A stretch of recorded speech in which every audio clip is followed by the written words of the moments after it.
A graça e a paz de Jesus, amados, retornando ao nosso pão da casa. Hoje nós estamos lendo o livro de Ruth, capítulo 2.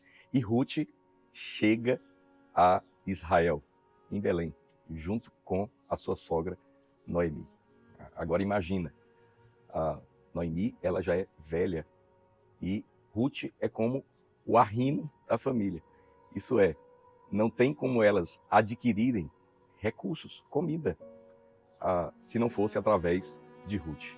Por isso foi tão honroso Ruth permanecer com a sua sogra. Numa sociedade agrícola, onde você só tem, se você trabalhar nos campos, tiver terra, produzir.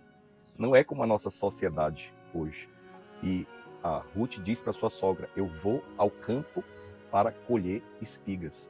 Aquele tempo era o tempo da cega, da colheita de cevada e de trigo.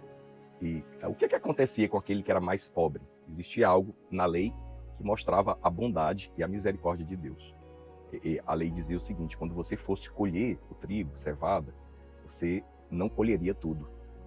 O que caísse no chão da colheita deveria ser deixada para o pobre, para o estrangeiro, que não tinha recursos. Assim como quando você fosse colher uvas, azeitonas, também você não deveria colher tudo, mas deveria deixar ali o que eles chamavam de uma respiga. E Ruth vai para o campo colher o resto que fica pelo chão, que é deixado para trás pelos segadores, pelos aqueles que estão fazendo a colheita. E a Bíblia diz, ela usa uma palavra interessante, por casualidade, Ruth entra no campo de Boaz. Boaz, ele é da família de Elimeleque, isso mesmo, o esposo falecido de Noemi. Isso é, assim, Deus conduz os nossos passos por sua graça. E ela se vê dentro do campo de Boaz sem saber. É outra casualidade, que não é casualidade, nada é por acaso para os filhos de Deus. Tudo é por propósito, é pela graça de Deus. Diz que naquele exato momento, naquele mesmo dia que ela entrou no campo de Boaz, Boaz foi visitar o seu campo. E conversando com seus servos, a primeira coisa que ele percebeu foi Ruth. Colocou os olhos sobre Ruth e ele disse, quem é aquela moça?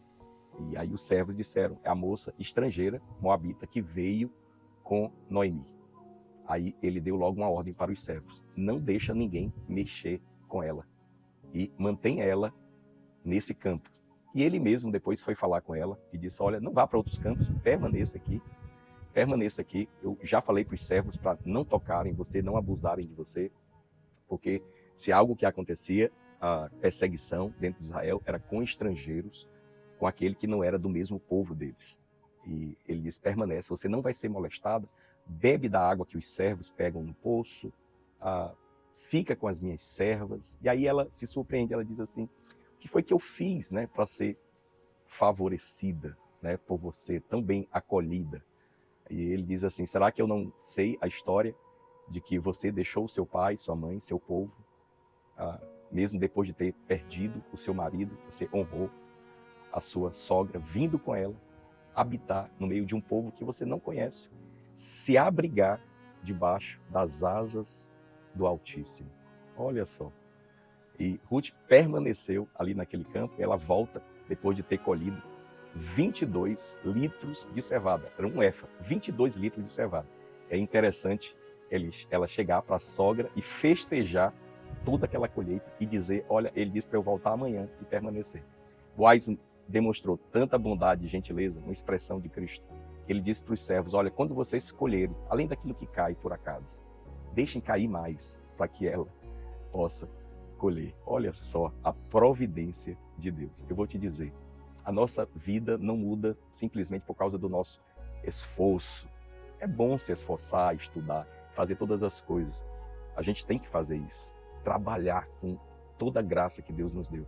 Mas eu quero te dizer, o que nos faz prosperar é cair no campo de Boaz, é entrar dentro do terreno de Deus, dentro do propósito de Deus. Quando isso acontece, oh amado, nós somos favorecidos. Você sabia que há pessoas no mundo que vão ser usadas por Deus, que quando elas colocarem os olhos em você, elas vão te enxergar com favor, elas vão te favorecer, elas vão ser ali um impulso para um novo ciclo de vida.